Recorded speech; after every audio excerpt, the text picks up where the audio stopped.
before rebellion had a voice, he moved among the fires of heaven, not as a rival to the throne, but as one permitted near it. Wisdom adorned him. Radiance moved with him. The architecture of his being seemed touched by song itself. Across the holy mountain, through the stones of fire, his presence passed like light through living crystal. Heaven did not tremble before him, but it knew him. And where he moved, splendor answered. And yet, the first fracture came where no eye could see. His fall did not begin with a sword. It began in silence. Inward, hidden, unnamed, a gaze once lifted toward the Most High began to bend inward upon itself. Worship thinned. Nearness was no longer enough. Splendor became comparison. Reflection became hunger. He did not yet reach for war. He first reached for self. And in the secret chambers of will, what had been formed for praise began to desire possession. I will ascend. I will exalt my throne.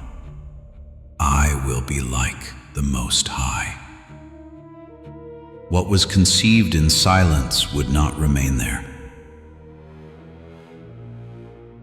Pride rarely dies alone.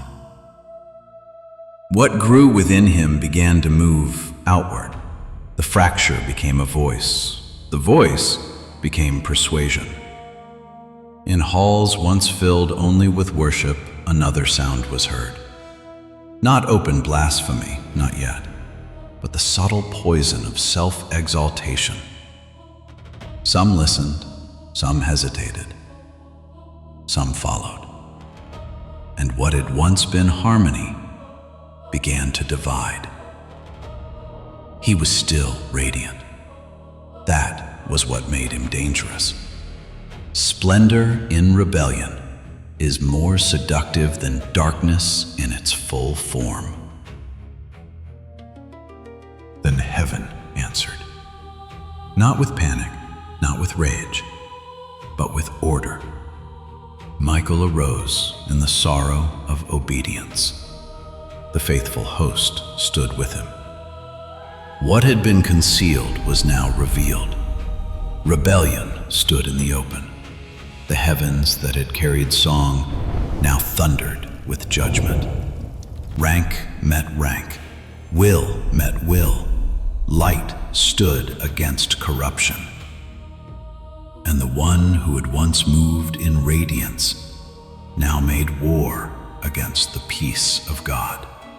But let this be understood. This was never a struggle for the throne.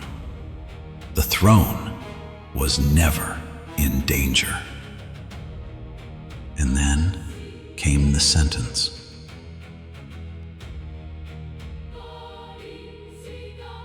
The Shining One was cast down, not gently, not gradually, but with the force of holiness, refusing corruption forever. The heights that once received him released him. Glory broke from him like shattered fire. The brightness that adorned him could not save him. He fell from the mountain he could not claim. He fell from the nearness he had despised. He fell from heaven like lightning.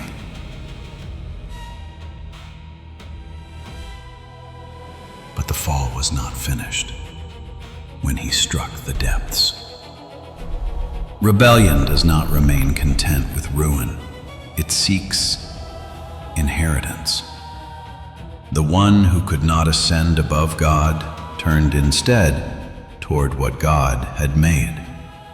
In Eden, innocence met accusation, beauty met cunning, and the voice that had once desired a throne now whispered beneath the trees.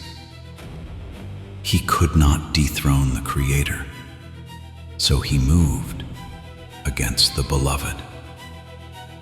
And what entered the garden would spread through the world.